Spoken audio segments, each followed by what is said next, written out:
Guys, welcome to Bad Publicity. Today, myself and Alex are going to walk through what is and what was the Mumbad cycle. Before we start, we always appreciate everyone who supported us on Patreon, everyone who likes and subscribes to these little adventures that we do. So if you haven't checked out our Patreon, if you like what we're doing and want to just help us build onto this beast that is Bad Publicity, check it out. It's over here at the side here. You can see patreon.com/Bad Publicity.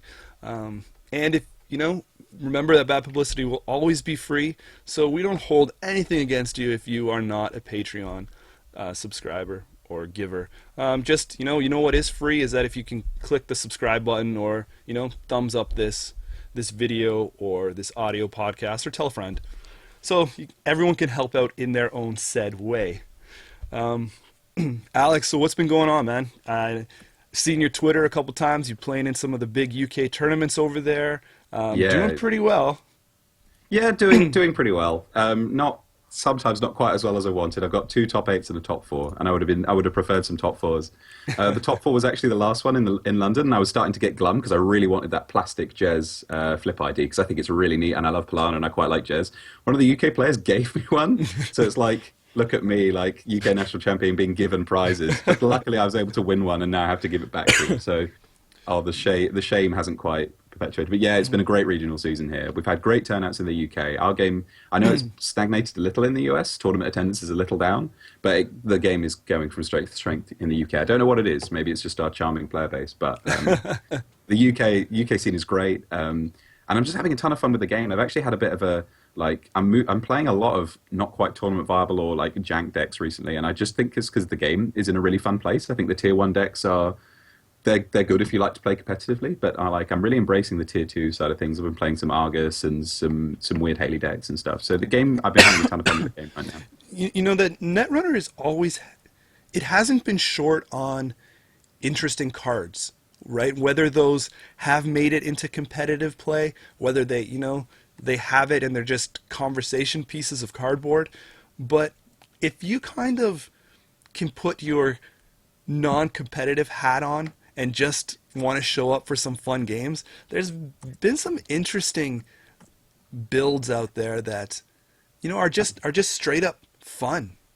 Yeah, I agree 100%. So if that's the name of your game, is I'm just going to come in here and play a fun game with a buddy over some beers, there's still some cards out there, and you obviously you still have time because rotation ain't coming anytime soon. Sore spot, but before these cards leave play, I mean, they'll always be with you, but there's some interesting builds out there that you can still go to and try, and I think there's isn't there a making news deck is like the top deck in Netrunner DB right now? So there's the tuition sucks trace heavy deck with Arabiata Tech Firm, and you swap yourself into a restructured data pool, and I've been playing that. That's a ton of fun. Right. So is there two things that you thought you'd never be saying at the end of Mumbad cycle is making news and restructured data pool. Yeah. Yeah, the cycle has given life to some new cards a bit, and I think. We're going to go into a bit more detail about the cycle itself, but I think I would happily give it the title of most fun cycle. Sure, there's been some cards in here that probably, from a competitive standpoint, haven't led to the most positive for play experiences for people. But some of the other cards in here are just a joy to play with and have changed the game into a fun, interesting place. So, the game's really fun right now, is what I'm saying. Unless you're only playing tier 1 decks, in which case maybe your experiences may differ. But if you're playing fun stuff, if you're playing jank, so there's never been a better time to embrace the jank, I think. So let's put you on the spot. Mumbad is the 5th cycle for us. Yeah. Right? Genesis, Spin, Lunar, Sansan, Mumbad. What's your breakdown? Where's Mumbad ranking? Where's it ranking? So I've never actually thought about how the cycles all compare to each other. I think the first 2 cycles were the ones they were the most careful with, and I think generally rate lower down, and I think Luna kind of was the beginning of them really figuring out where the cycles are. I think it's probably as a cycle it probably ranks below Sansan but above Luna. I think that's where I put it, but it might be they're all pretty level. That's where I put it though. I think it's good. I think it's fun. What about you? I think that what Mumbad added to the game was okay. So this is let's just look in a vacuum for a second. Let's take out the all the hate stuff, that has broken the game, per se, the temple, city hall, bioethics, all that stuff Yeah. that people were like, this is, you know, Netrunner doesn't need any of this. I think this was one of the most interesting design spaced sets from beginning to end. Yeah, I think that's I true. think it says something when you have so many powerful cards now coming out, and they all kind of did work in that theme, right? Like, unfortunately, everybody was able to take them all and be like, "Wow, IG," but it's it's probably one of my favorites. Like you said, I thought it was one of the most fun ones to play, and it was a very interesting cycle to open each pack and look at the cards that weren't spoiled and Yeah. think about how they're used. Like, we got a lot of stuff. We did, and we'll touch on it. We got a lot of cards that were hyped that nobody talks Yeah. about now. We Yeah. got some hyped cards that turned out to be kind of meh. So I mean, I think that's kind of good. I think defying first expectations is an important part of making a cycle good. I think that's fair to say. So, and like you touched on, Genesis and Spin kind of laid the groundwork. And I mean, if you want to be, you know, if you want to say that Genesis was pretty much an extension of what Core needed, I'm Yeah. okay with that. So, Yeah, I would just agree. saying, like, okay, Genesis and Core is one thing. Spin, the pieces you got in Spin became kind of essential. That's where Jackson Howard and some of the Yeah. other base things started to flush. So I think it's almost like all that was laid out at the beginning. And then Lunar, like the theme was, the moon stuff, that's where things started to flip upside down a bit. Yeah. So I don't know, kind of like Mumbad and Lunar, and then, Sansan would kind of be my order of favorites, I guess. That's interesting. That's interesting. So, yeah. So if that's your order, then our orders are opposites, right? Like, which is good. Like, and it should be that there's not one that's obviously the best, and like we enjoy the game in different ways, and the cycle should reflect that. Yeah, and I Um, mean, yeah, just from not from a competitive play perspective, not from a what is strong, what am I getting? I think just from a design space perspective, the cards and the card design, that's Yeah. that's how I'm ranking them. I Yeah, mean, that's very fair. if we were to, I would need to scratch my head and think about what the actual power rankings from 1 to 5 would be. Yeah, that would be interesting. But yeah, that might be a whole different discussion. But Yeah, that's a lot of work. I also think that, like, briefly worth touching, I think the art and the flavor of this cycle was probably the best we've seen. I think the game has become, like, the art in the game now is of quite a high standard, and it's FFG, and we always knew that. And the story, I think, is interesting. It depends to what extent you play card games for the story, but I think the flavor stuff was good in this set, and that's important. so, correct me if I'm wrong, but it sounds like what we're saying here is that, Alex, if you were a designer and Mumbad was your last cycle, do you feel you've left the game in a good enough state?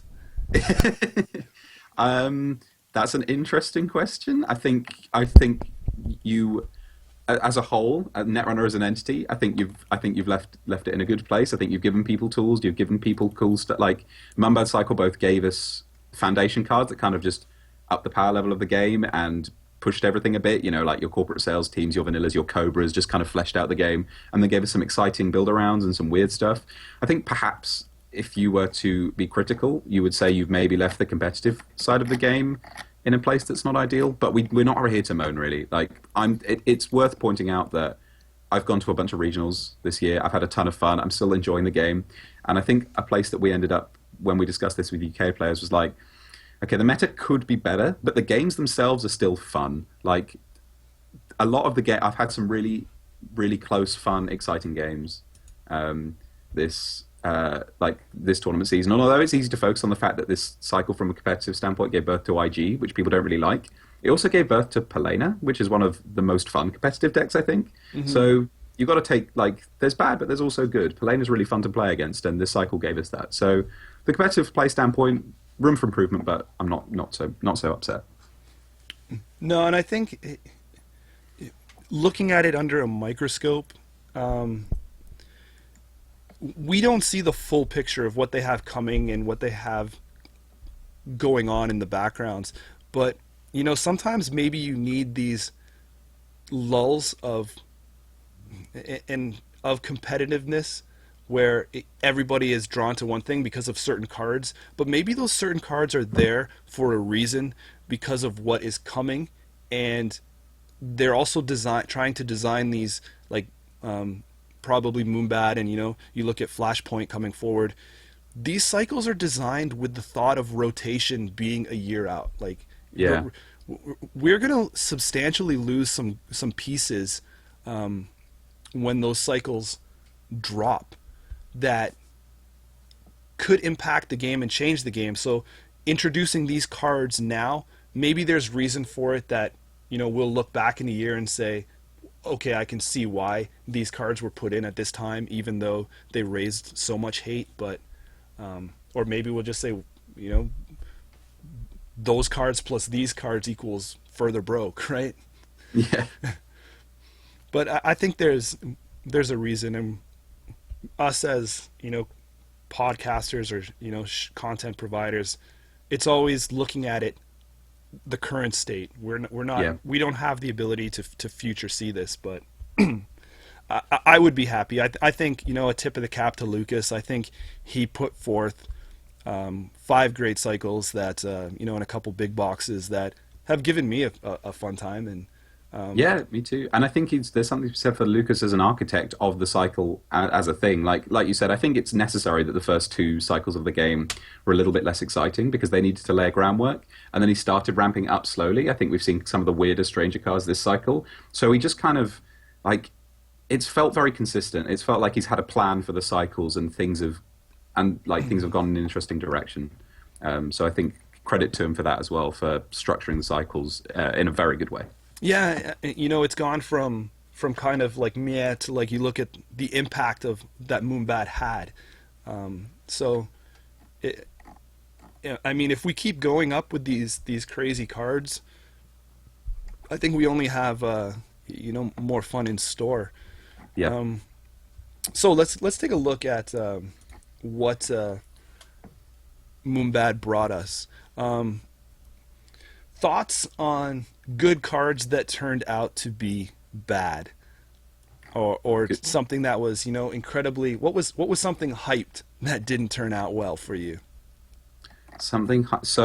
And maybe, and this is kind of, I'm softballing it, this is an easy one, but Advanced Concept Hopper, I was one that I thought had a really interesting ability that was like, every time they made a run, you got to choose to draw or gain a credit, so it gave you choice, it added to efficiency, but I think it was just overshadowed by Corporate Sales Team, and I think it's a bit of a shame that we didn't get Advanced Concept Hopper earlier, because that's a card for me that didn't quite live up to how I felt it should have done because of the other cards that were present at the time, and that's a shame. I enjoyed that card. You totally pulled my top card out. Oh no! No, I mean this was it's good that we're on the same page, right? Advanced Concept Hopper, I felt the exact same with you. I was like, here's a 4/2 going in the right direction.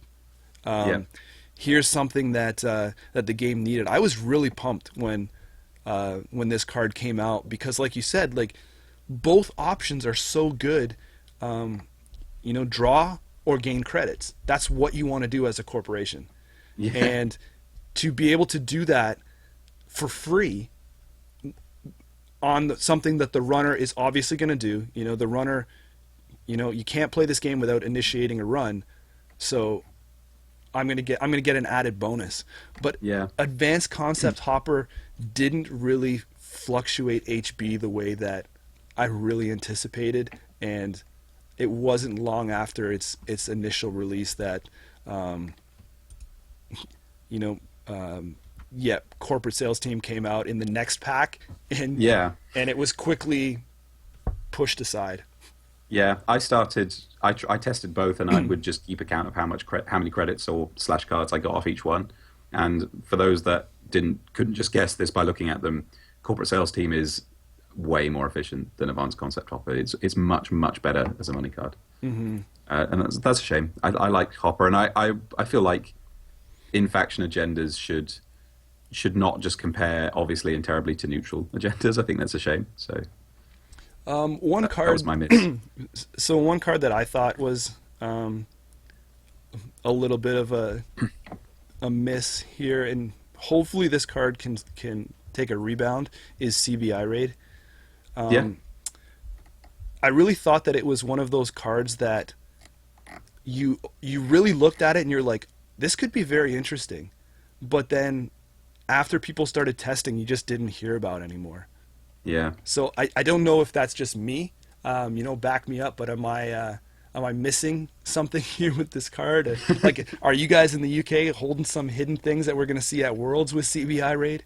I don't think so. I mean, unless I'm out of the loop too. It's a shame because they found like it was a way for Criminal to play around with R&D a little bit, which I thought was really cool. But just and it actually got a bit worse because there was always this theoretical idea that it was quite good against cerebral imaging because they hold so many cards in hand, you force them to put them all back. But if you want, you could play the new information sifting card and it's probably just as good. So I just don't know where CBI Ray belongs. I think it costs too much. They seem to still be putting like 3 credit costs on weird cards. They should, if a card's odd, I feel like they should lowball it with the price a bit. And I think that's a shame because it's a World Championship card and Jens is a lovely man, and it's a shame that we can't see his face every day on a highly playable tier 1. Yeah, I do think that the World Championship cards should be should be more impactful, right? Like they Yeah. should be everywhere. Like people should be tripping over themselves to try and get 4 copies in a deck. Yeah. Anything else that you had? Might be a bit of a controversial one, but I felt like Jeeves model Biroids, while still a card, a playable card that has won tournaments, I don't think it changed things as much as people thought it might. I think people kind of pointed to it as the birth of a whole new archetype, and I just don't think it quite got there. Like people would kind of say, "Oh, it's a HB Sansan that was an econ card," and it's fine, and maybe it's going to get better now because it's got lateral growth to boost it a bit. Because you can play, it's easier to play 3 operations in a turn and advance an agenda out now. But I think Jeeves model Biroids was not quite as powerful as it looked, but that's not really a complaint. I think the card is still playable and it's still fun. I think that card was maybe a tad overhyped. One for me that was a card that I was excited about, but kind of hasn't seen much play from myself and the people that I've encountered and talked to, are clones are not people. Yeah. This goes hand in hand with one that we'll touch on later, but clones is not people is the opposite of freedom through equality. When you score an agenda, you can add this to your score area as an agenda worth 1 point. Most people that watch the show know that I'm a big fan of adding extra ways to score points in the game that are not just through agendas. Yeah. What I really feel hurt this card is the 3 influence. Yeah. Yeah. I saw a couple people try it out in Jinteki. I mean, through the cycle I was heavily involved in some Jinteki builds and things like that, but I wasn't able to find room for this. Yeah, so there was a Soul deck that plays it, and I'm not all up to speed on that, but that seems strange because it's quite expensive and high influence. And it has seen a little bit of play, so Palana Foods does sometimes slot one, but everyone I talk to slots it and then cuts it. Because there's only so much room for cards that aren't ice or money or agendas, or if we talk about Jinteki Glacier builds, Caprice. And Close Are Not People just keeps getting cut for fast tracks and Marcus Batties and interns and Cyberdex Virus Suites. Because it does suck when your food gets stolen and you've got to score out 4 2-points for the win. And that should be Clones Are Not People's times to shine. But I know people call it 46th card syndrome, or in this case, 50th card syndrome. You're looking for those cuts, and Clones Are Not People always ends up on the chopping block. Another one that I had, and let's just group, I'll just group these together. They're okay, but I really wanted them to be a lot better than they were, is the Biroids that were thrown in here. Yeah, I'm actually pretty happy with the Bioroids. Maybe you're more optimistic than I am, and I thought they were just not going to see any play at all, and you thought they were going to be great. I'm actually, I really every time like this is I forget, was there like at least two Bioroids that came out, right? yeah. There's Ravana 1 and Vikram 1. Yeah. Um, every time new Bioroids come out, I want to look back at HB and really look at that click taxing style of deck that comes out. I mean, with Bioroids, Rare Valley, Strongbox. Yeah, I keep thinking there's going to be something there, and each time I'm, brought down to reality and let down yeah, so much. yeah. Left disappointed, but these cards are still seeing play. Vikram and Ravana are making it into HB decks. We are starting to, and Ravana is a card that cares about Bioroid, so it's nice to see a Bioroid synergy card to see play. And yeah, Vikram turned out to be very solid. I think what we've kind of learned now that we've got these two, which kind of fill out the Bioroid suite, is that stronger together probably just will never be good enough. Like it's got the Bioroids now, Yeah. and that's a shame. Yeah, stronger together players have lost that excuse that they keep waiting. Yeah. Once we get more Bioroids, we're going to be great. Once we get more Bioroids, we're going to be great. You kind of have a lot of Bioroids available. You can play to you all now. Bioroids now. It's Yeah. fine, and stronger together is still not. So, and they've kind of shown in the past that they're willing to maybe take another crack at making a good ID. I would be a supporter of seeing another Bioroid themed ID that maybe pushes the power level a bit. But we'll see. So yeah, so with that, and I know looking at those cards, they are decent amount cards, but I was kind of let down from the fact that it didn't really take a Bioroid deck and make it anything yet. And I think now you can, from start to the end of this cycle, I just don't think that there's no real synergy with the Bioroids. Most of them will get used as a one-off here and there, but they just don't have that synergy that works together. There is that Surat City Grid brain taping warehouse combo deck, and I don't know how good that is, but that is a deck that people are playing and enjoying. So it's good that that's something. Anything else on your on your list there? Cards that kind of turned out to be bad? I don't think so. Like, there's nothing. There wasn't a ton of disappointment here. A lot of the card there are cards in the cycle that didn't turn out to be great, but that was fairly obvious. I don't think we got tricked in the bad sense for the most part. One that I will touch on a little bit. I didn't really see many people play High Stakes Job as I thought. Yeah, that card kind of, because when it first came out, I thought it wasn't very good, and then when like the fifth or sixth time someone got a bunch of credits off it, I was like, okay, no, I respect this card and it's legit. And now we're just not seeing it much, and people are playing Criminal. And that's why I had the exact same experience. I was just like, I don't really have a feeling towards this card. And then I got it played against me a few times, and when someone's gaining 12 credits off something, that you really got to go back to your notes and think to yourself, is there something here? And then you give it a couple tries, and then it kind of just then died right away, right? Yeah. So yeah, we had two regional wins by Criminal players in the UK, and neither of them play any high stakes job. yeah. So it's not a Criminal problem. It's just the card. Yeah, that is strange. I hadn't even thought of that till you mentioned it. I think I'd forgotten, but yeah, it's. I would like to see more high stakes job. I think the card's fun and interesting. Some interesting ones and mechanics to touch on that I thought were maybe going to be something, but kind of didn't really turn out, other than maybe one of them in a specific deck, are the consumer grades. That we saw. Limit 6 per deck. I think that kind of got people hyped up at the beginning of the cycle, thinking, oh man, I can have 6 copies of a card in my deck, and what's going to happen, because we've only been able to pack 3 copies of something before. And Yeah. as these kind of flushed out, these 6 per decks, I mean, really only the Geist Spy Cam thing is something. Yeah, and some people playing out the Ashes in decks that are like tier 1.5 or tier 2. Same with the exclusive party. I assume they were very careful with these because they were worried that if a card a limit 6 per deck card turned out to be super powerful, it would warp the game a lot. So I feel like they just were careful with it.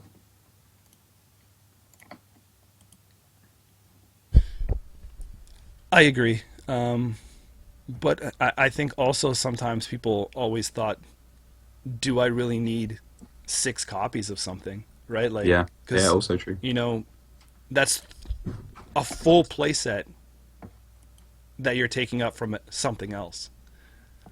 I mean, I've sat there with 3 copies of a good card before and thought to myself, I really want to put something else and cut a 3 set to 2.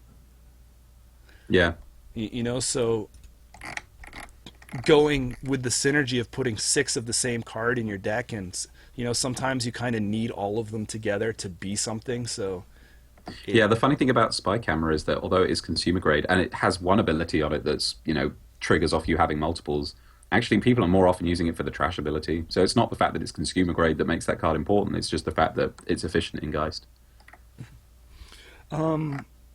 that's about all of the ones that I had that kind of took me by surprise. Like you said before, there was ones that we knew from the start that they weren't going to be as powerful on the competitive level. Yeah. As a side note, what did you feel now that it ends with that Panchantra? Panchatantra? That card got a little bit of hype, and I've seen it played in a couple decks here and there. But I mean, I wasn't excited about it from the beginning, but there was some buzz enough about it. Do you think? Yeah. Well, there was, a bunch of the buzz was just off the rules questions, and there was someone top 8'd a fairly decent sized UK region with the Panchatantra gingerbread deck, but yeah, when this card came out, I wasn't that excited. But what I do remember was that I said, no, they're going to support it in this cycle. Like, yeah, sure, it's got a gingerbread combo now, but the real power of this card is going to show up later when they print more cards. It just didn't happen. Yeah, I thought there had to be something coming, like in a later pack that would really push this one. But I find that really hard. Like, you really have to. It's not an addition to a deck. You have to really think, this is the breaker suite that I'm building. This is going to combo with this and work with this. Even with the give me a moment here. The Devras. Yes, I know what you mean. Each faction got one of those breakers, and you know, you can kind of maybe combine that with those things, but yeah, that system just it didn't really push throughout the course of this cycle. It was just something that was just there and available to people, and like you said, there's a few people that played with it and took it. A couple of them making the cuts in high level tournaments, but nothing really stood out. Even with these decks making top 8, nobody was like, wow, I'm gonna take this deck, make a couple changes, and push it a little higher.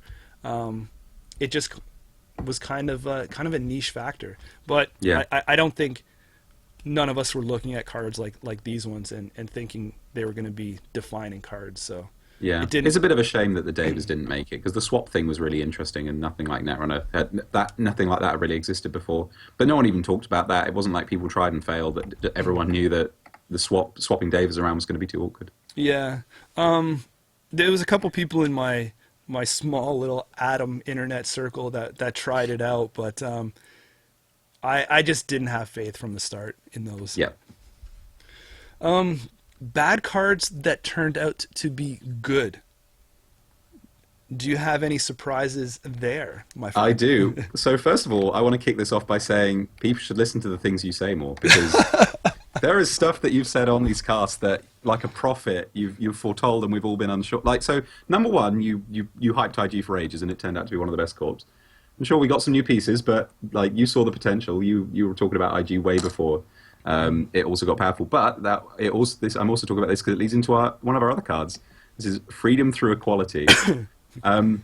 And this is funny because sometimes I think that the dynamic on the cast is really interesting because Miles and I consider ourselves very competitive players and we're very skeptical about new cards. And I remember in one of our casts we would talk about, you know, which cards from this pack are we excited about, Democracy and Dogma, and you brought up Freedom Through Equality. And Miles and I are both pretty skeptical. We're like, oh, maybe there's some combos you can do with it. I thought it was worse than Clones Are Not People. You're just But trying you to be called nice it. to me, right? You're just trying to say some. You're like, oh, No, for real, we're live on the air right now, and I don't want to cut this guy down too hard. But No, I'm just saying that, like, I think Miles and I sometimes we think that you're reaching too far, but in this case, you're 100% correct. Freedom Through Equality is a good card. It's a great card. We were talking about this yesterday at Game Night Kit. It's showing up more and more because points are good, and it turns out to be way easier to get points off it than we thought. Freedom Through Equality was my number one pleasant surprise from this, and I wanted it to be good, and I played it because I thought it was fun. And then I slowly realized that it's a good card. an interesting card for me, that it wasn't bad per se, but I didn't really give it the respect it deserves. Was Jess. Yeah, interesting. When she came out, I kind of was just, I was kind of disappointed at a Shaper card that avoided the first tag during each run. I thought to myself, this is not an ability that I want to get, gaga over in Shaper. So I really kind of just pushed her to the side, but I've seen some great uses out of her ability, and some good decks come from her. So almost to the point where I had to go back and replay or play her and look at different builds that utilize that, and I was very surprised how much value you can get out of that in the right builds.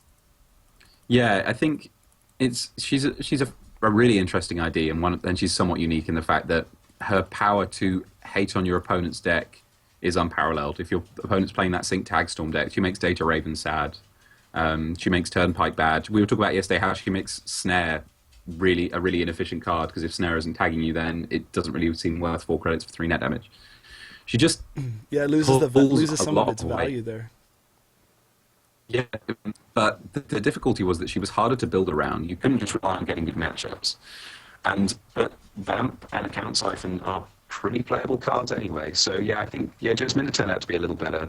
I think the NEH Fast Advance matchup is the thing that's maybe holding her back a bit from competitive play, because she's not doing all that much for you there.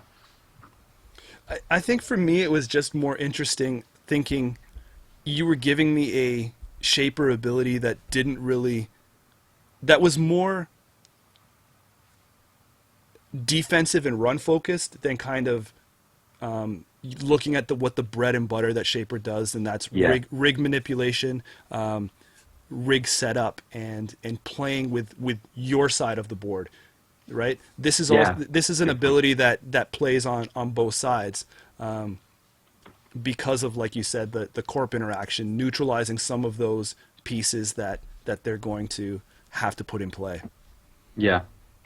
She does stand out a lot, actually, and I hadn't really compared to the other Shapers. And she might get pushed a little further. I think the problem right now is there are Econ Shapers that you're often pulled towards, but if your Econ is sorted, the ability is so powerful. I think we've seen those sync and tagging Soul turn out to be really powerful. Mm-hmm. It's also a bit of the shame that she doesn't completely invalidate the tag decks. People can still break and use off the table, and that works just fine against her. So that's also a bit of a shame. But yeah, it's so interesting they put this ability in Shaper. I think it would be extremely powerful if they'd given this to Criminal. So I don't know. I guess this was probably the right call to make it a Shaper card. Did you got one? For other cards that turned out to be better than expected? Yeah, or not so, just anything that increased. It doesn't have to be like, this is garbage to, top tier, No, but is there something that took you by surprise? I'm sure. I'm sure there is. I mean, so another kind of go-to, and maybe this is again cheating a bit, is Heritage Committee. When I saw it, I was like, is it really worth it? But because of that Alliance subtype, Heritage Committee kind of redefined the game. So that defied my expectations for sure. Yeah, that was a great one. Um, and it's interesting because obviously in terms of deck building changes, on the runner side we have the consumer grade, which we just said didn't really do that much. But Alliance has been massive. Because of the power of Mumbad City Hall, if a card says Alliance on it, it's automatically better. And so the sheer power of Heritage Committee, I think, is something I did not see coming. It's probably the most shocked I've ever been by a card. One on my side that is a little bit of a cheat itself is I'm gonna give respect to Turning Wheel. Turning Wheel is a card that I looked at it and thought, wow, this is an interesting multi-access card. Obviously setting up for when R&D and HQ interface are removed. Turning Wheel, I was on board the same as everyone else. I'm like, this is, I'm going to try this out in my Atom deck because it's one influence, so I'm saving there. I'm able to have more room for other stuff. But, not unlike the name, this is something that can spin out of control very, very easily. I think when I looked at it, we always think that it's, place one counter on the Turning Wheel if you stole no agendas during that run. So most people read that and think about all the times that they go into R&D and look at a card and it's not an agenda.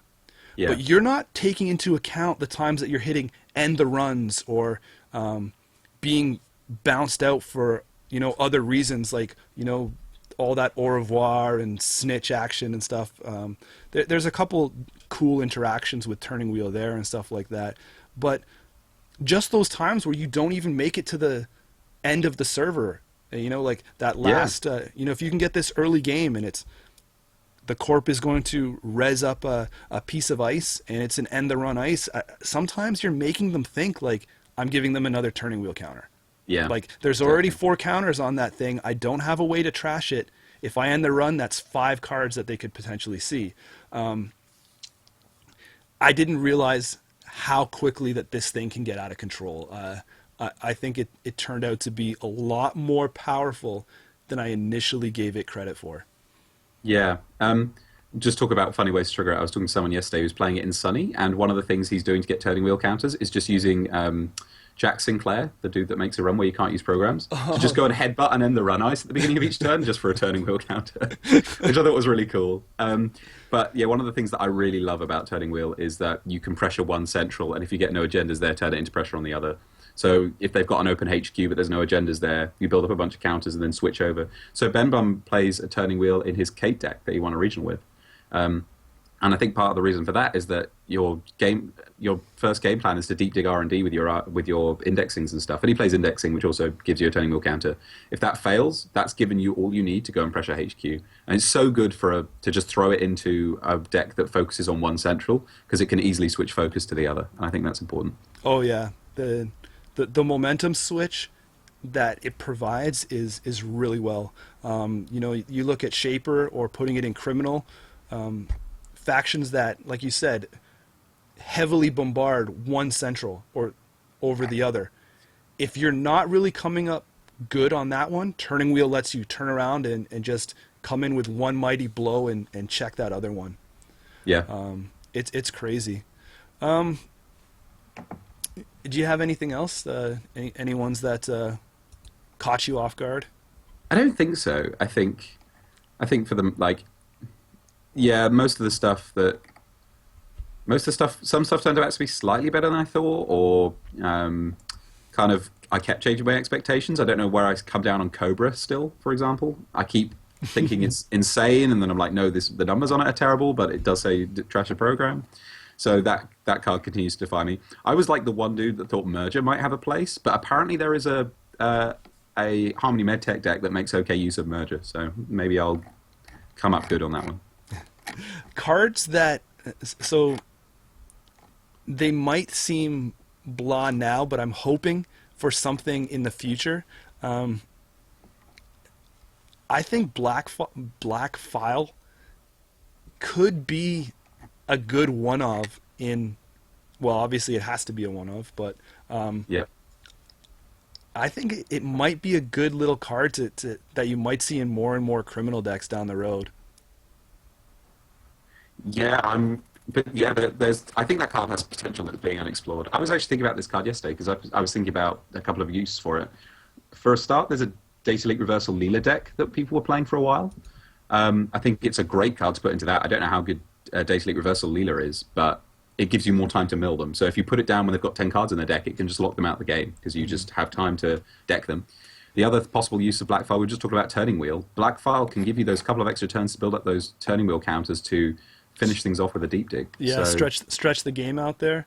yeah, You know, and I don't know. Maybe it will be one of those things that down the road the corp is going to have to look at maybe playing around Black File, right? Like if you can get this on the board at an optimal time, it could be problems for the corporation.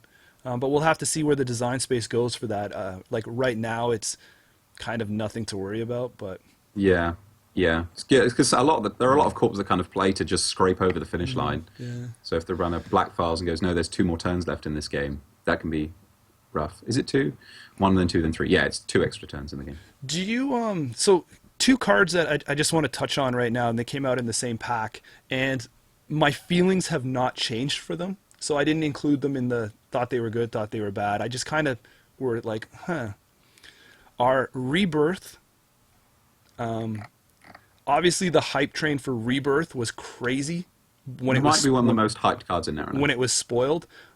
It wasn't anything that I don't think any of us were really tripping over, but it really hasn't become that boom that people thought, right? I think people forgot that your deck has to work both ways if you're including multiple, playing into a different runner. Exactly. And then also you have to be able to see that card. So, I mean, Yeah. if you don't see the Rebirth and you're really relying on that switch, Yeah, it's too risky. I think Rebirth was extremely overhyped, and I'm probably one of the number 1 Rebirth naysayers. But I really think people misevaluate this card, and it's crazy how people seem to evaluate it in this way that I just think is absurd. Where they go, "Oh no, Rebirth is great because this ID I can rebirth into is better than the current one." So like, oh, I can rebirth into a criminal from Andromeda. Well, obviously that's better. Andromeda does nothing once the game starts. That's not how you should look at Rebirth. Rebirth, you need to compare Rebirth to what you're changing into. You need to compare it to other cards you can play. You can't just, of course, it's an upgrade for Andy, but I think Rebirth in Criminal is very overstated, and I don't really understand. There's a Kalimsha built an Au revoir Andy deck, and he didn't even put Rebirth in it. Because he went, no, it's not worth the influence, because this card costs an influence. yeah. And you don't want to lose your link, because if you rebirth out of Andy, you lose your link a lot of the time. So if you rebirth into Leela from Andy, it's not a strict upgrade. And there's so many, I think there's a lot of the times Criminal would rather have a quality time than Rebirth. That's an influence. Like, that replaces it as a slot. I think Rebirth in Val is way better, because Anak have crazy IDs. Rebirthing into Wizard, it's just a super scrubber. But I think Rebirth was, it's such an interesting card, because I think it blindsided people's card evaluation, and people evaluated it fundamentally incorrectly. Yeah. And the other one, okay, so I agree with everything you said there. I think people got hyped up on the fact that they can change IDs. Yeah. And not even have to include it on any deck list. Like, you can show up with Yeah. you can show up with one ID down, and then just, put every ID down the side of the game table and grab the one that you needed. And people thought that that's how it was going to work, but to be able to build your deck to work that way is just I saw a kind of rigmarole. There was a team tournament the second day of one of our London regionals where everyone else was playing in the top cut, and I came over to a table, and someone had an iPad out with a huge picture of Ken Tenma on it. And I was like, what's that? And they were, oh, I played a Rebirth, but I don't have a Ken 10 with me. Because they were playing against a Gagarin asset spam deck, and they were playing Andromeda, and they realized that there were no good options to rebirth into, because no one's scoring enough agenda, so Leela doesn't do it. They're not scoring agenda, so Ian Sterling isn't good. They weren't getting into HQ because it was locked off. So they rebirthed into Ken 10, which was worth like 2 credits or something. And they didn't even bring one with them, and that's my favorite rebirth story. Like, And also, like I said, rebirth in criminal is overrated because sometimes you rebirth into Ken 10 because there's nothing to. Don't just throw it into Andromeda decks, everyone. That's what I'm trying to say. But Lessons yeah, the learned. giant iPad thing made it hilarious. So bring an iPad with you. Some you know your day is going bad when you rebirth to Ken. Exactly. And the other one was vanilla. I really thought that, not that it got a huge boost, but it was another one that people were like, oh, that quick end the run, for zero, and it's great and blah blah blah. But it's another one that I didn't include before in our talks. Thought was good, thought was bad, because I didn't really have an opinion on it. I just thought, I wasn't really doing anything with Paperwall. Yeah. I still think that wraparound, if you're looking for that barrier that ends the run, it's just a lot better.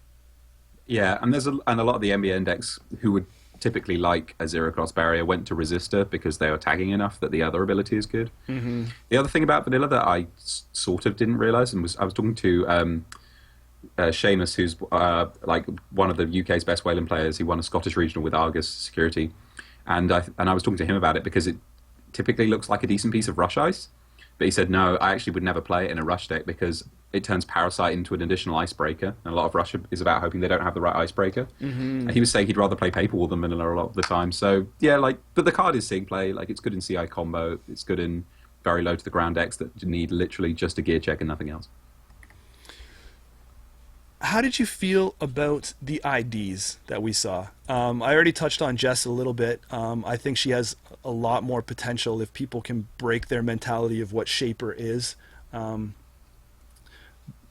But some of the other ones that came out, the NBN one, I don't know if people have really flushed out yet.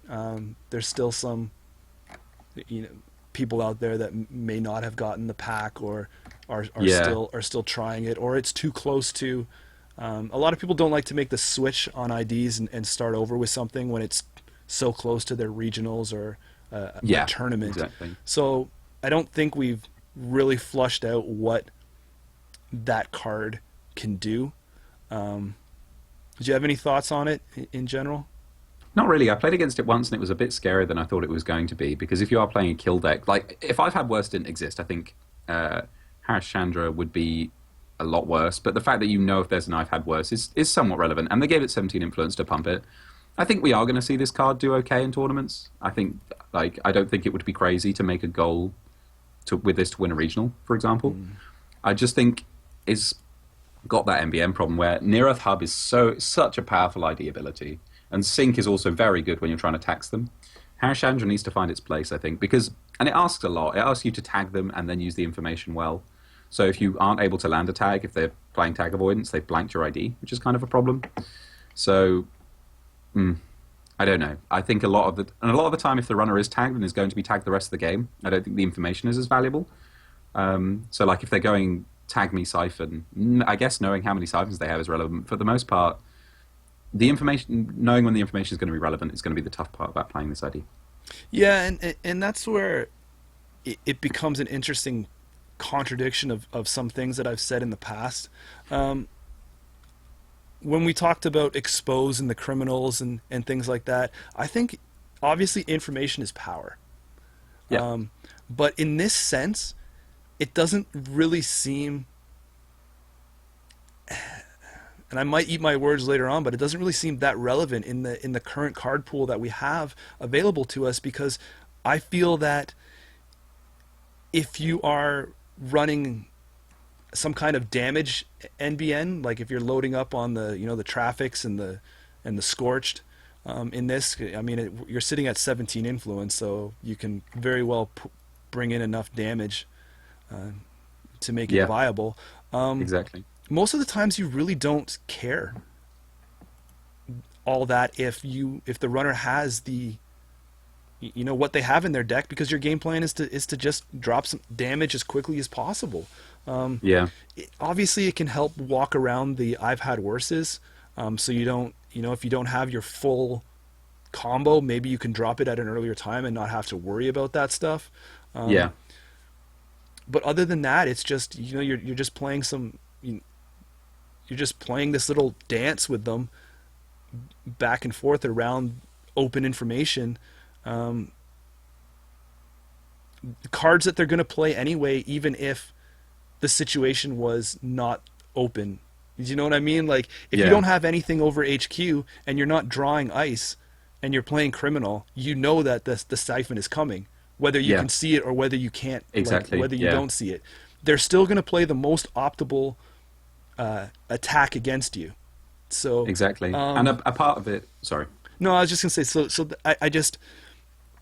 I don't know how much value it really brings. Like I said, I haven't really flushed this one out, but one way I used to practice for some of the heavier tournaments is play is really scenario based something out. And I used to play open-handed against a corporation that was playing open-handed, and we used to think, okay, what is the best attack that you could do with this board state, with this card pool? With all the info. So that being said, I've played open-handed before, and it didn't hinder me or gain me that much. That much advantage is, I guess, the word that I'm trying to say, than you think it's going to be, because there is still an optimal play with the optimal options. And if you don't draw the cards that you need, you're still going to be, not able to plug the holes or counter stuff. So that's part of the problem.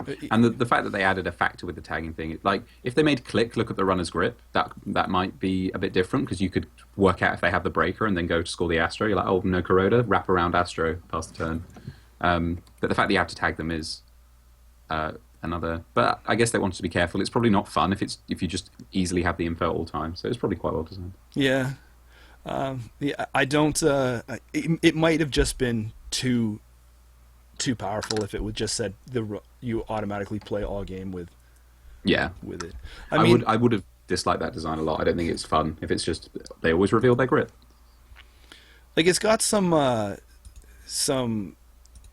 obviously synergy with stuff we've seen with Salem's Hospitality kind of thing, right? But so if you're working on a recursion somehow of Salem's Hospitality, then it's going to be good. But then all you're doing is picking apart their hand, and you're not really concentrating on scoring your side or setting up what you need. So I don't know exactly. I don't know at this point, but I mean, it's just it's okay. It's very thematic for MBN. I mean, in the information. So the design's really cool, but it remains to be seen. Do you have anything else that you want to add to that one? No, not really. I think we covered it. Yeah. Have you seen anybody play it successfully yet in your test groups? No, I played against it once on Jinteki, and it was a kill deck, and it seemed okay. Like, I would be interested to test a Butcher Shop shell out of this. Going into Jess, did you have anything else you wanted to add that we haven't talked about her? Kind of flushed out some of the stuff before. Like, I didn't give her the respect. I think she's an interesting design space and shaper. Hopefully we see more in the future. I think if I was to play Shaper right now, it's the one that interests me the most to go to. Yeah, that's fair. I think now's a great time to test Jess for everyone that's interested, because we're seeing those sync decks, and there's a Soul version as well that really are trying to tag you during the run. So her ID ability is probably about its best. Now is a great time to throw her out there. But I think we covered everything about the ID. Jinteki got Palana. You can start with this one. Yeah, this is huge. I love Palana. I top 8'd a regional with Palana, so it's probably my favorite competitive corp deck to play. So if I was going to a regional but wanted to do well, but was really focused on just having as much fun as possible, I'd probably play Palana, because it's very traditional Netrunner. I like when traditional Netrunner is a viable strategy. Building remotes, putting agendas down, advancing them out. They managed to get, like, Jinteki needed an econ card, like an econ ID. They found a good way to give them one. And I love that it is conditional on what the runner does, but is still very consistent and powerful.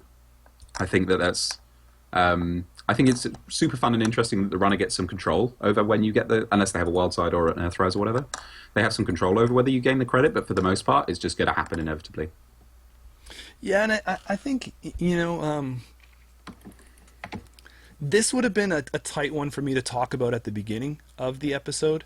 Like, I didn't think it was good, and I didn't think it was going to be bad. I just looked at it and thought, man, this is very interesting in Jinteki to be promoting, having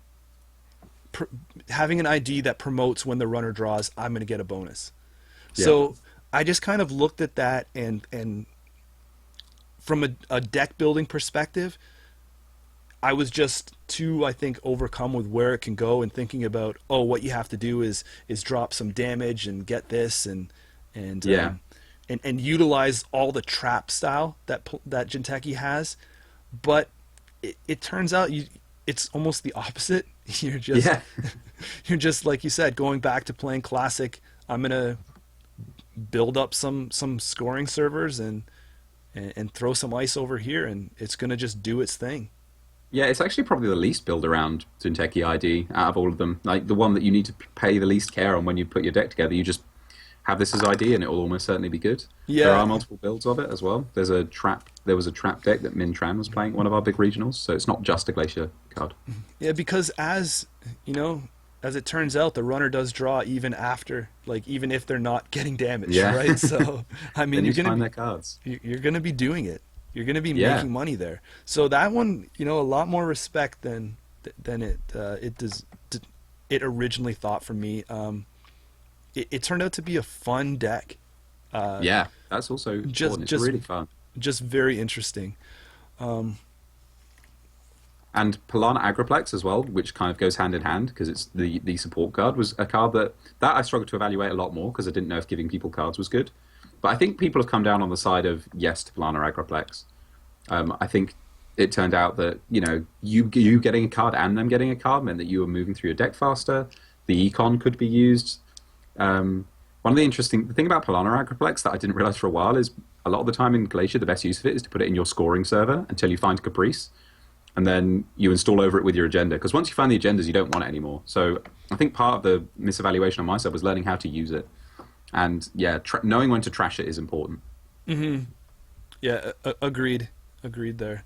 It's interesting because the corporation has that ability to turn off their assets, right? Like the runner, like the wild side back in the day when it didn't have the adjusted chrono, you put wild side down and you couldn't control it. It was there for the end of the game unless the corp turned it off for you. Or you sold it to Aesop, which would sometimes happen. Yeah. The other one was our good friend in Criminal, Nero. This one here, I was not drawn to at all, as much as some other people in my area were. And they went and tried it, and they quickly dropped him.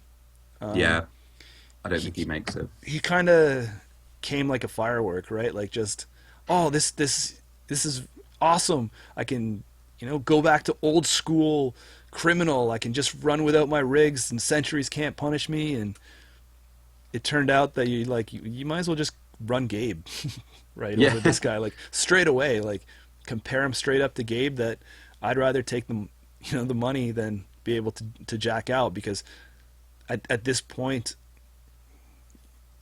I think a better player can play around a sentry. Like, unless you really get caught with your pants down, there's really no need to jack out after you're hitting a sentry.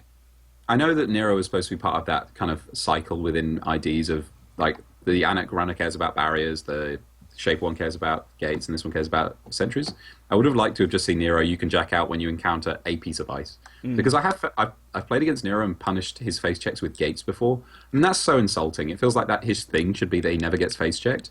And sometimes gates punish you, and like there's even a couple of barriers. There's Heimdall and Tolbu and Wall of Thorns. Yeah, and it's a shame to me Wall of that Thorns is always the one I think about. I mean, it's not as heavily out there as it was before. Jinteki has choice now, and they've also choose not to run ice.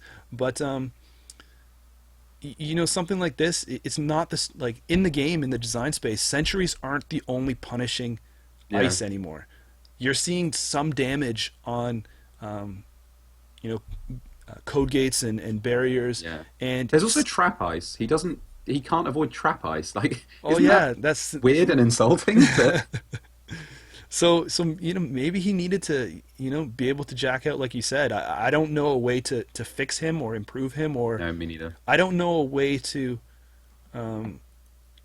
make it so thematically criminal got the century interaction like Shaper with Kit and Yeah, Quetzal with barriers in Anarch. It was just kind of like,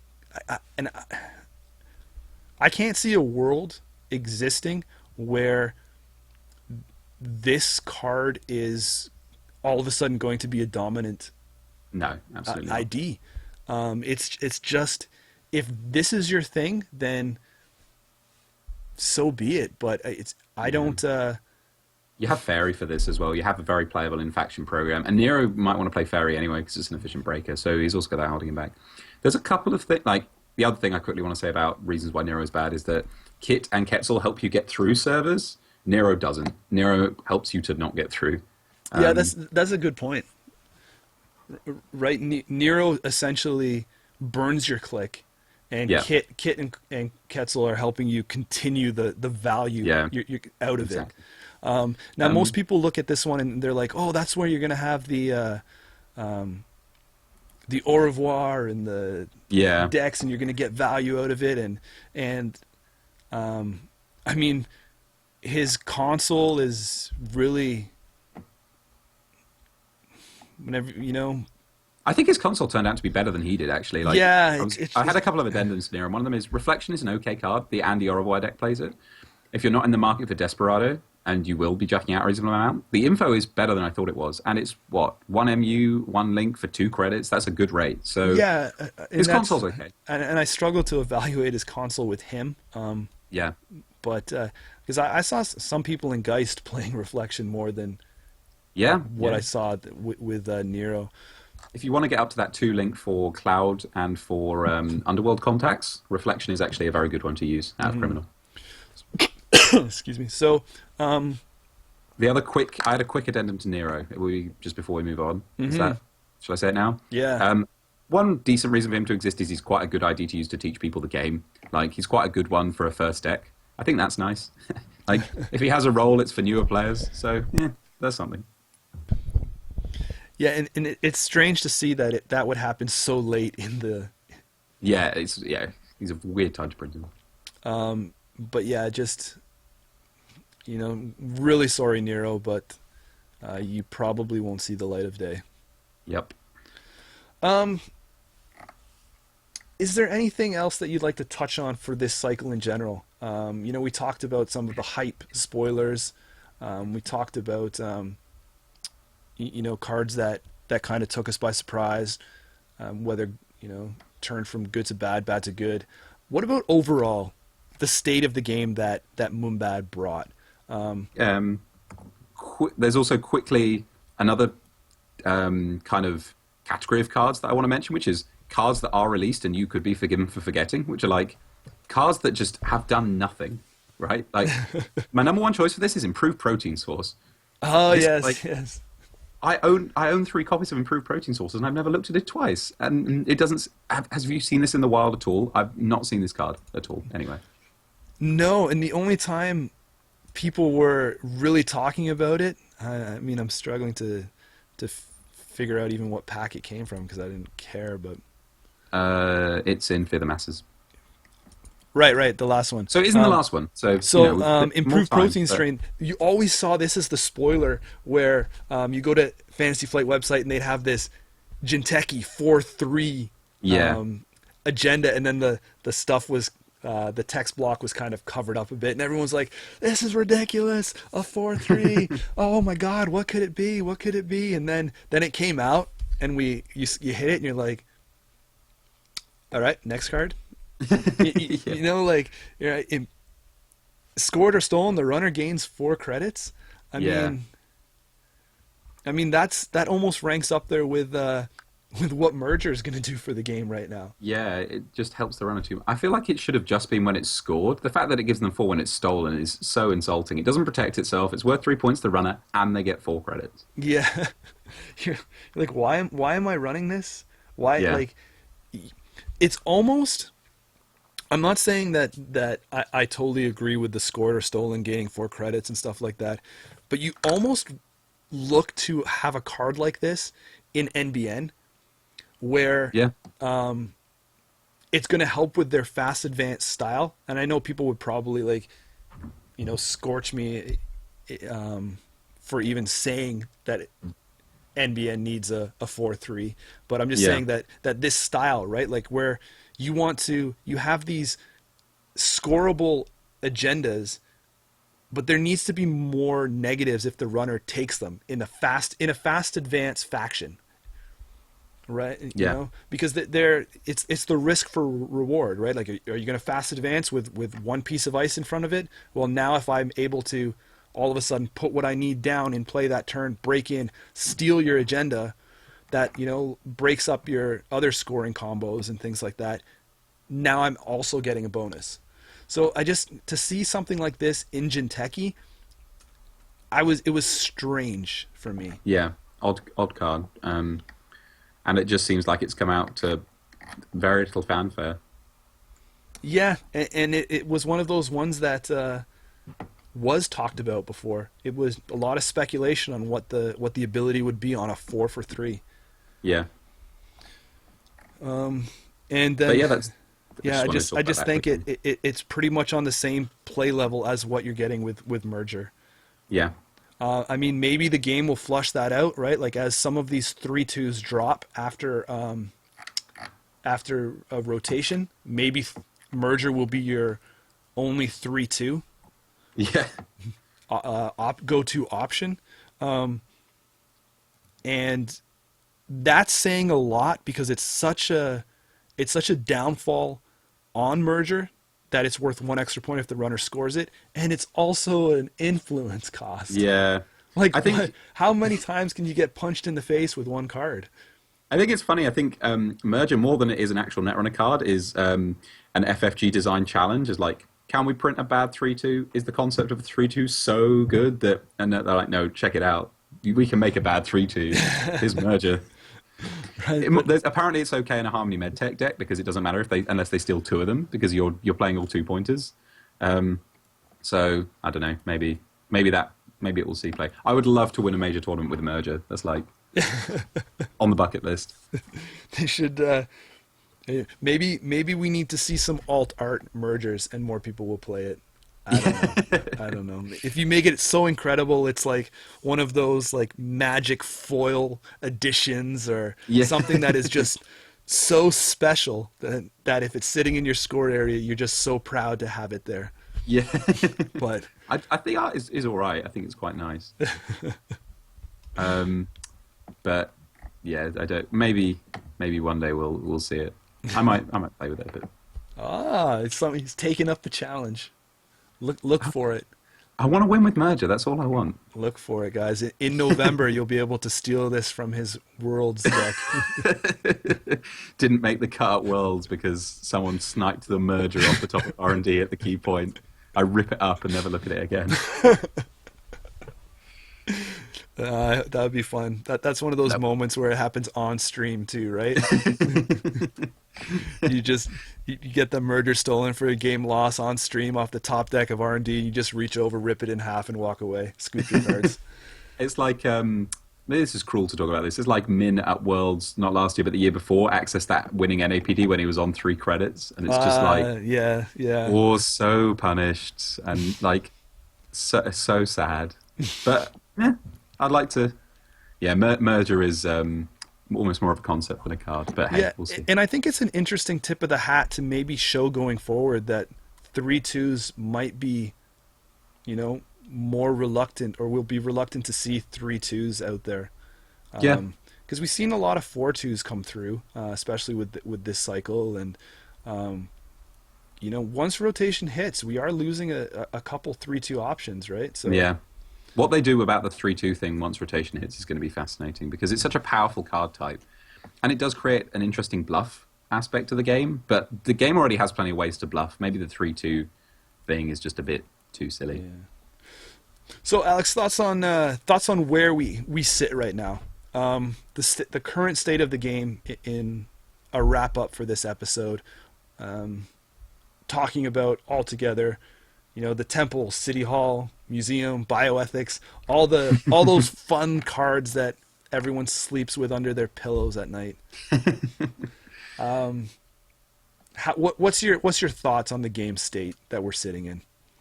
I think something probably needs to be done about Mumbad City Hall, Museum of History.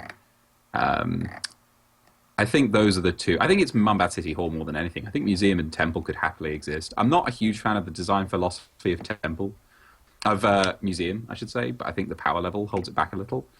But I think City Hall is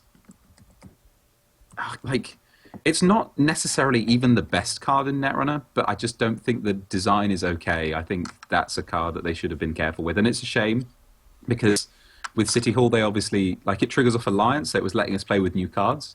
It was doing something fun. It wasn't search your deck for any asset. It was just for these specific ones. But I think that one was pushed a bit too far. But I feel like there's enough has been said by the world at large about City Hall and Museum. It's a fact of the game. They've shown they're willing to prune the metagame with Most Wanted lists. So I would like to see that happen with that card. I agree. I think the interesting thing that these cards provide is another emotional roller coaster that we sit in, right? There's always going to be a time where there's going to be a couple cards that people feel like they break the game. Going back, look at Account Siphon. People complain about that at the time, and then it was Caprice, Faust. I think the only thing that's different now is that we had so many of them all at one time. So it's just all of these pieces. If there was just one of these cards, it wouldn't be so bad. But because one deck put every card together and turned it into a slow grind out of a game that just kind of became troubling for the runner to play against. Not to say that it isn't impossible, because setup is everything. If you don't get the pieces, or you just have to attack quicker. But I think there's always, in a card game, there's always going to be cards that people don't like, or that seem overpowered. I know I looked at some of these pieces and thought maybe they came out too early, because museums, the way they cycle, you look at that as almost a counter when you lose Jackson Howard. I think that ability to be able to, the corporation definitely needs some way to handle agenda flood. Absolutely. So museum maybe came out a little too early, but then combined with all the other pieces, City Hall, Temple. Temple's a okay card in a vacuum. Yeah. But I think it's just when you put all these cards together and it turned out to be one of the most powerful decks, that's the problem, right? Yep, I agree. Even adding into that Faust, I looked at that when it came out, and I think everyone thought it was a strong card. I thought it was a cool design, right? Being able to pay with something other than credits. The design's really good. And stuff, but it's just so efficient with the amount of recursion and stuff that people have in. There's no downfall to discarding your cards when there's cards out there in the game that bring them all back.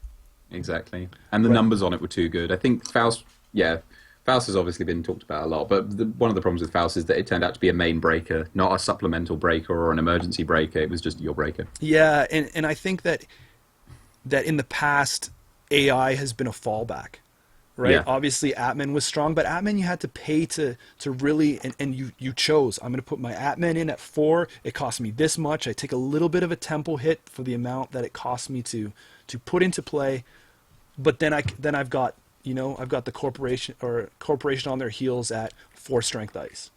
Yeah. With Faust, the problem is it did get used as the main breaker. It was the bread and butter. So Yeah.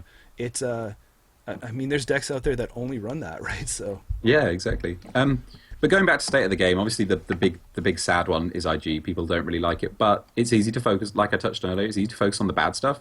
In terms of decks, this cycle gave us. It also gave us like Palana foods, which no one is really upset about. That's a fun way to play Netrunner.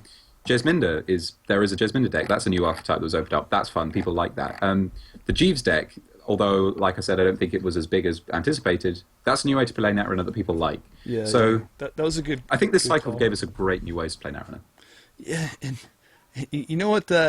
This cycle made me realize too that maybe I need to slow myself down and flow with the curve. Like you said, I was all hyped up on IG before this cycle, and then this cycle came out and everyone started playing IG, and I'm like, I think I'm gonna go to biotech. Yeah. And then IG became like the super powerhouse that I was like, I didn't even expect, but I was Yeah. just like, oh, this is a fun deck before. And then when it became more popular, I was like, let me play something else. That's good. I'm missing the height of my own ID. But That's okay. You need to break new territory. That's your job. I am not worried about the state of the game. I think what is coming and what they're doing is good. I'm excited for this Flashpoint cycle. There was some interesting mechanics brought in by Mumbad that we didn't really talk about. Some of these assets that if they're not protected by ice, I think that was very interesting to add to the game. I applaud a game being around as long as this having as many cards, and they're still able to bring in new little mechanics like that. The same with the Alliance thing. A new mechanic. It kind of got taken negatively with the cards that combos with it, but I like to see the designers take challenges or to push the limits like that. So Yeah. whether for good or bad, it's showing that they're willing to take a challenge. Yeah, the thing I always go back to when things turn out to maybe be too good is I think everyone would much rather play a game where they pushed cards and sometimes made mistakes than were way too careful and never printed anything cool. So they need to keep taking risks, I think. And if it doesn't pay off, then they'll fix it. Right, and we do have a way to correct that now, right? Yeah, exactly. They've shown that now the Most Wanted list. I think the Most Wanted list was very timid when it came out, but I think that was also to not disrupt and helped ease it in a little more. Yeah. I really think that maybe Most Wanted lists in the future, we possibly could see a heavier load placed upon it. I think it could be a more aggressive rotation of the Most Wanted list. And I would say don't be surprised if they even ban cards. Yeah, I'm sure they're considering it, and they should. They should. So I still think it's a great time to be in Netrunner. So all those people that are talking about their player groups are dwindling and their meta is kind of dying out, tournament numbers are down. Guys, stick with it. Let's. We have a designer change on the looms, and it's just going to be a fresh and exciting time for everyone. Yeah, absolutely. And we'll be here to talk about it and complain about it and praise it. Absolutely. Guys, thanks a bunch for tuning in. Really appreciate everyone that tunes out for these shows. Always happy to link up and do ones on more of a European time. So I'm glad that we can do this for some of you guys out there. Alex, any closing thoughts? No, keep playing Netrunner. Game's still fun, we promise, and hope to see you all at tournaments, see you all at Worlds. Stick with it. The game is still great. Totally. All right, guys. Thanks a bunch for hanging out with us. Talk to you later. Cheers, guys.